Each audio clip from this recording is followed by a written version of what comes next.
Isa rin akong Cubs Nation. Sinong pinaniwalaan niya sa dalawa? Sabi ko nga sa kapatid ko, pag nakita ko si bubugbugin siya, naawa ko sa kanya. Yun. Yung sipatsa namin The views and opinions expressed by the guests in this podcast are their own and do not necessarily reflect those of the host, producer, or the show itself. Lahat ng kwento rito bukas sa usapan. Open mic lang, hindi required paniwalaan. Makinig, makitawat kung minsan, mag-disagree ng may respeto kung kinakailangan. Podcast lang to, kaya chill tayo at mag-enjoy.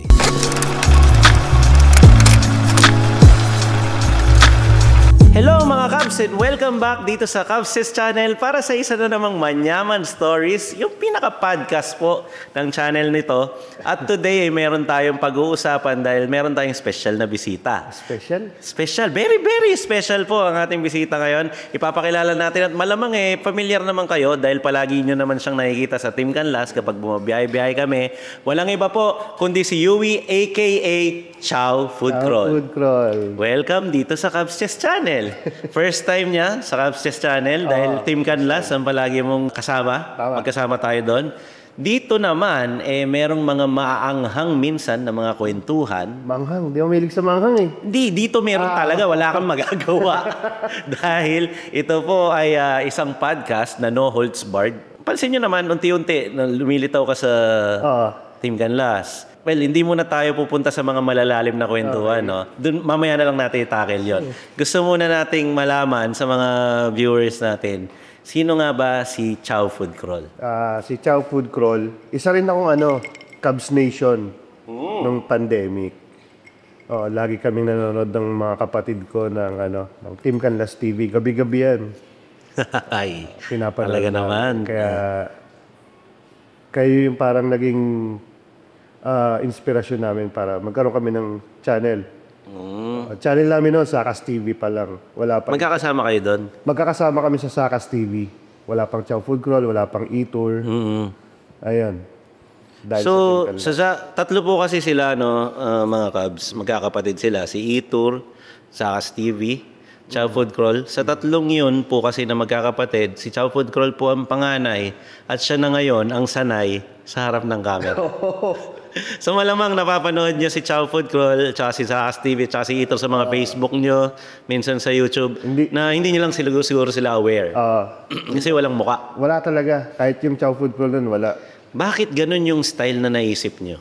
Well, kami magkakapatid talaga, mayayain kami.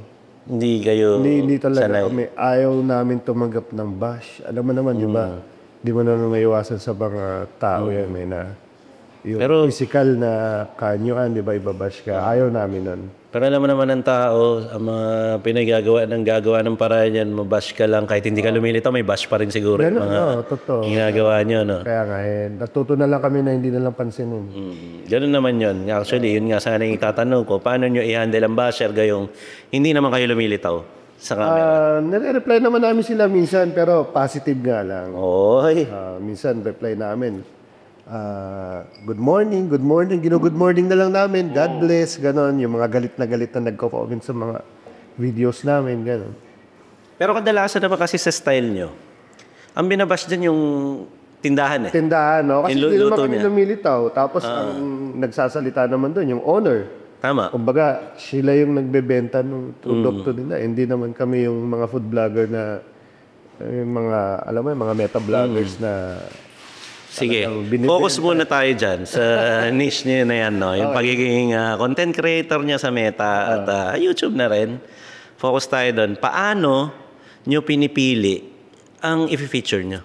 Mahilig kasi kami sa alam mo yung legendary.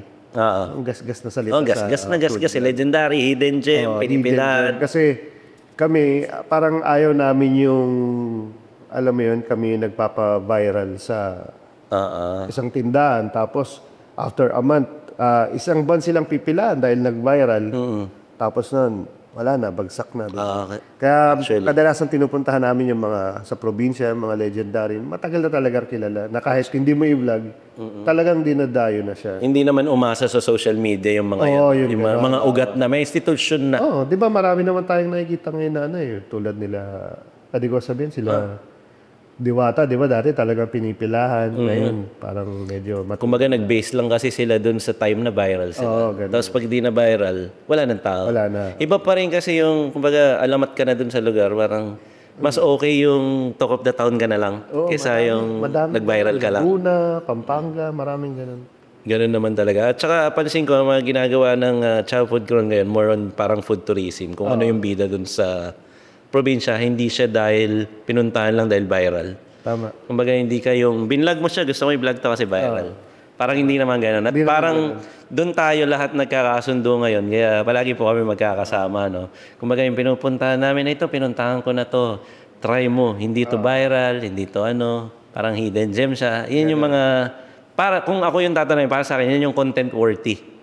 Parang, mas masarap sa pakiramdam, di ba, na nakikilala yung mga legendary sa mga probinsya, gano'n. Oo, totoo yun. Isa yung kakasimula pa lang magnegosyo lalo sa mga street food, mahirap.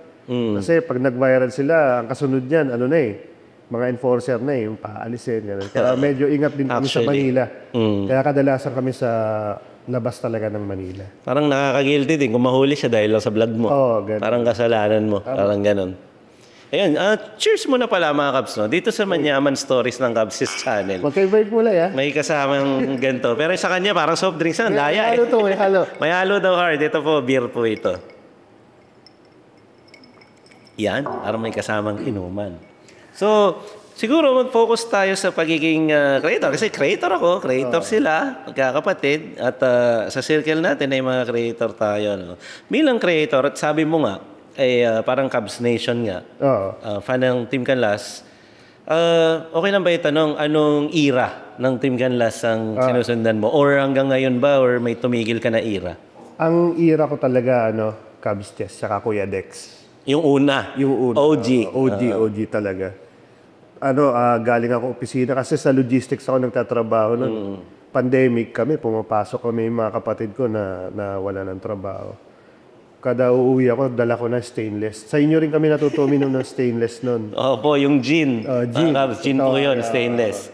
Tapos, pag uuwi ako, si Ian, si Sarah's TV, may luto na siyang pulutan. Kung ano yung napanood nila sa inyo. Kasi daily upload kayo noon Daily upload actually. At tagal namin nag-daily upload. Kung ano yung napanood niya, yun yung pulutan namin nung gabing yun. Tapos nag-aabang kami ng panibagong video nyo sa YouTube.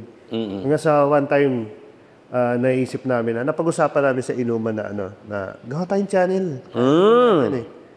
Nagtatalo kami. Sinong mukha? Walang mukha, sabi ko. Kasi tayo lahat mahihain. Walang mukha. Tapos medyo, siyempre, pag napanood na namin lahat sa inyo or may bago pa episode, meron namang isa pang nag-upload si Hungry Fish Eye. Kung alam mo yun, walang mukha rin. Yung parang naglalakad-lakad lang siya. Tinutour ka niya sa mga pagkain. No? Yun. So, parang ganun. No? OG din yun OG ang tagal din na yun. Ayun, kayo yung naging, inspirasyon. Galing. Kalain mo yun, no? May yung mga pinaggagawa namin ni Kuya Dex, di naman namin alam na may mga ganong stories pala. Malalim medyo. Yun ang literal na Manyaman Stories. Kaya tayo nasa Manyaman Stories. Kaya nalungkot kami nung one time. Huling upload mo yata yung house tour. Sabi mo, wala si Kuya Dex Tapos yung mga sumunod, wala na si Kuya Dex. Magandang topic yan Lungkot kami nun. Focus tayo dyan sa era na yan, no? Yung OG. Kasi alam naman ng lahat, di naman natin tinatago. Nagkaroon ng breakup yan During the breakup, dahil Cubs Nation na kayo nun, curious lang ako. Sinong pinaniwalaan niyo sa dalawa? Uy, gandang tanong nun Medyo maanghang o konti. Maanghang. Nagulat siya. Gulat ka, lo. Yun parang ang dami naming naiisip nun. Alam mo, nagbabasa kami ng mga comment. Kung ano talaga yung punot dulo. Babasa kami ng comment. Hindi namin nalaman. Galing kay camera woman itong tanong natin. Yung pala gigisahin ka gigisahin ka dito So, nagbase ka sa comment? Wala kaming nalaman. As in, walang lumabas na issue. Diba? Yun nga yung sinasabi nyo ni Kuya Dex. Yung pinag-usapan namin dito sa previous episode. Diba? Wala lumabas. So, talagang di namin alam. So, ang Hindi naman kami basta-basta naniniwala sa mga comment. sa personal yung opinion, ano kaya? Sa isip namin, sa amin to Oo. Siyempre, ano pa yung punot dulo, di ba? Pera. Yun. No. Which is na-explain namin kung hindi nyo pa napanood, meron pang plug-in to Hindi nyo pa napanood. Yung previous po na podcast namin ni Kuya Dex, natakil namin yan mismo. Yung topic na yan, na talagang inamin namin doon yung mga naging dahilan ng hiwalayan. Pero hindi yung tungkol doon sa YouTube na pera. Ganunin na natin yung pera. Kasi sinabi na rin namin to doon sa previous episode, talagang hating kapatid yon. May login kami parehas sa account. Yun. So hindi yon. X-out yon. Sa Yun mga ang naisip mo. namin, pero wala talaga kaming, wala lumabas na issue sa amin. Or hindi namin alam kung ano yung dahilan ng paghiwalay niya. Pero nalungkot kami. Di satisfied. Hindi satisfied. Kasi wala naman nag-explain sa kanila kung sino, di ba? Wala talaga. Pero wala naman din nga, walang nag-explain. So hindi mo masagot kung sinong pinaniwalaan mo. Ano paniniwalaan ko? Wala pero sa personal mong opinion, kahit hindi na yung issue yun ngayon, sinong bias mo nun? Yan. Magandang tanong yan. Ako, kasi dahil nag-iisa si Kuya Dex, naawa ako sa kanya. Yun, actually. Marami kami Tapos, comment na ganyan. Napanood namin si Kuya Dex noon, mag-isa lang siya. Parang nakakahawa siya noon. Kaya, actually, nakuha yung ganun niyang kasi yun yung mapapansin mo. yung simpatya namin na kay Kuya Dex. Sige, huwag na tayong bumabad banda doon. Okay. Sa kwento na yon. Talo na tayo doon sa era ni Tata. So, there came na, syempre umalis si Kuya Dex, biglang papasok si Tata. Ano para sa'yo ang naging Team Galas TV 2.0? Sa umpisa, medyo naninibago ako. Malaking adjustment. Kay Tata. Pero hanggang tumagal, nasanay na rin ako. Ganoon naman siguro lahat. Ayaw lang natin sa changes. Oo, di ba? Sa pagbabago. Kung ano yung nakasanayan mo, yun yung gusto mo Totoo naman yun. Pag may napalitan sa umpisa, parang medyo maninibago kayo. Pero katagalan, galing talaga si Tata. Tama. Basta paulit-ulit lang na makita mo, masanay ka rin. Nung nawala si Tata, ayun, napaisip na naman ako. Ako na naman pinag-isipan. Pero nito lang kasi kami nagkasama-sama nga. At ngayon lang din tayo nagkakilanlan. Pero gusto ko pang mas malaman pa ang isang Yui o Chow Food Crawl ng YouTube at saka Meta. Siguro exit muna tayo sa pagiging creator.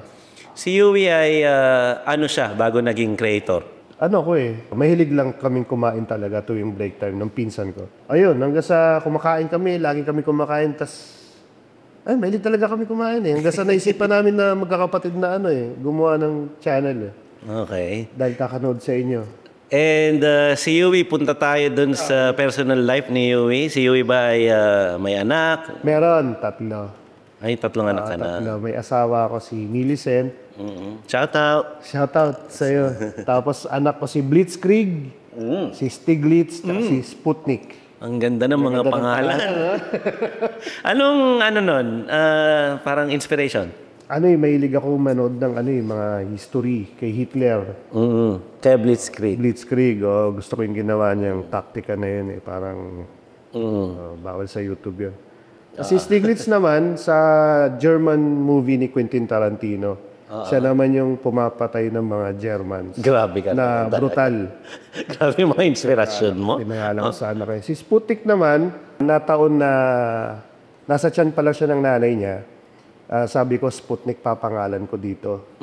Ano yun, 2020, pandemic. Wala pang vaccine nun. Tapos nagkataon naman yung unang vaccine na na-invento sa COVID Sputnik.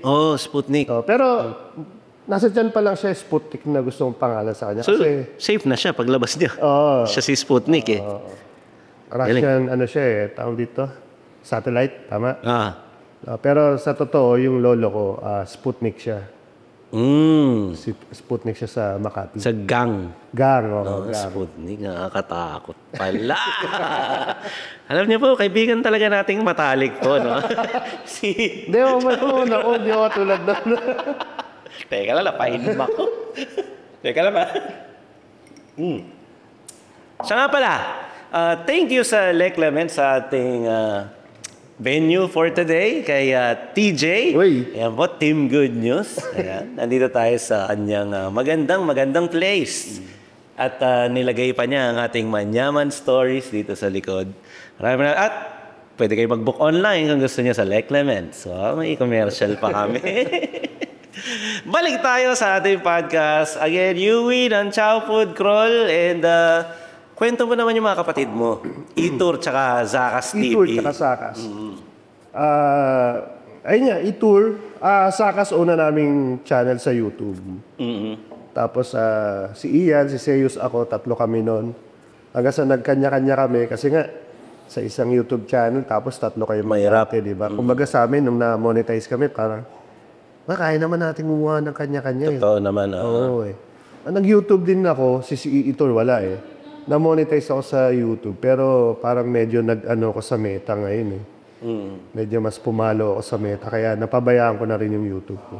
Yung kapatid ko, si Zakas, saka sa Itur. Si Itur nasa Meta, yung Zakas TV, dalawa yan. Dalawa. Tuloy-tuloy naman, kanya-kanya na kami na channel.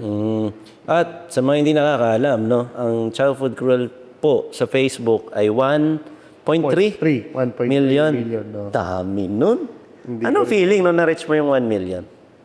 Ano eh, sa umpisa ka lang masaya, tapos pagkatapos parang wala lang eh, parang normal pa rin. Basta gusto mo yung ginagawa mo. Totoo naman. Upload ka lang ng upload, tuloy-tuloy lang. Parang di mo napapansinin yung follower. Hindi ko pinapansin eh. Parang... So bilang creator, ito gusto ko ring malaman to dahil minsan natatanong din sa akin to. Ano ang pinaka-memorable na vlog na ginawa mo? At bakit siya memorable? Ano nangyari? Memorable ko. Yung Walastic Pares. Walastic. Na-vlog ko na yun. Walastic. Oo, Walastic Pares. Kasi bago ko siya i-vlog, hindi talaga Walastic tawag nila doon. Kabayan Pares lang siya. Okay. Tapos, nung pumunta kami, sinundo ko yung wife ko sa office. Tapos, pumunta kami sa... Yung pwesto pa nila sa Pasong Tamo sa tapat ng Motolite. Tinanong ko si Wilbert noon eh. Sir, sabi ko, ito ba yung Walastic Pares? Hindi niya yata naintindihan yung ibig sabihin ng Walastic. Kasi talagang may hinahanap akong Walastic. Sa Pasay yun. So meron talaga? Meron talagang Walastic. Mali lang yung napuntahan ko. Kumbaga, ang sagot sa akin ni Wilbert noon eh, yes sir, pag natikman niyo to, talagang Walastic na Walastic to. Aksidente lang. Nag-video ko, in-upload ko sa YouTube ko. Ang tinitle ko tuloy, Walastic Pares ni Kabayan Wilbert. Nag-trending nag-viral. Hanggang sa may mga sumunod na mga vlogger. Walastic na yung tinitle din nila. Hanggang sa Walastic na yung tinawag ni Wilbert na nagdagdag. Paano naman yung Walastic talaga na totoong hinahanap mo? Ayun. Kawawa. Oo nga eh. Hindi ko siya nakita. Nasagasaan. Hindi ko siya nakita. Nagamit ng iba yung Walastic Pares. Kasi iba talaga ang pagkakaalam ko yung Walastic talaga mga laman loob yun na parang Walastic talaga, elastic. Tama. Parang gano'n. At kay Walastic Pares, kumain kami, yun yung iba-iba talaga yung laman loob eh. Tapos may utak pa, maganon. By request yata yun eh, or by order yata yun, pag dadagdagan mo ng utak. Kabayan talaga siya, Kabayan Pares. Kasi si Wilbert, parang naging tao siya ni Kabayan Dennis, yun yung original na Kabayan Pares sa Las Piñas. Pero yung Walastic na pinuntahan mo na yon, malapit lang sa Makati din. Oo, Makati din yan. Kaya po nagkaroon kami ng Makati Food Crawl sa Makati City at expert talaga. Pero ito, sa buong Pilipinas, ano ang favorite mong napuntahan na may na-vlog ka? Pampanga. Weh! Totoo. Dahil nandito ka. Hindi, totoo. Totoo yun, totoo. Pampanga kasi talagang masarap yung pagkain dito. Sisig. Talaga bumabalik-balik kami dito. Actually, nakita ko nga. Palagi kayong may vlog dito. Isang araw kami pumunta dito, 8 yung inikutan namin na kainan. Grabe, isang buong araw, no? Hindi kami kumakain. Isa lang ang tigakain namin, office mate ko na bata, si Sean Kasi Moniz. nga, hindi kayo nagpapakita. Hindi Kakayanin kami talaga. oo.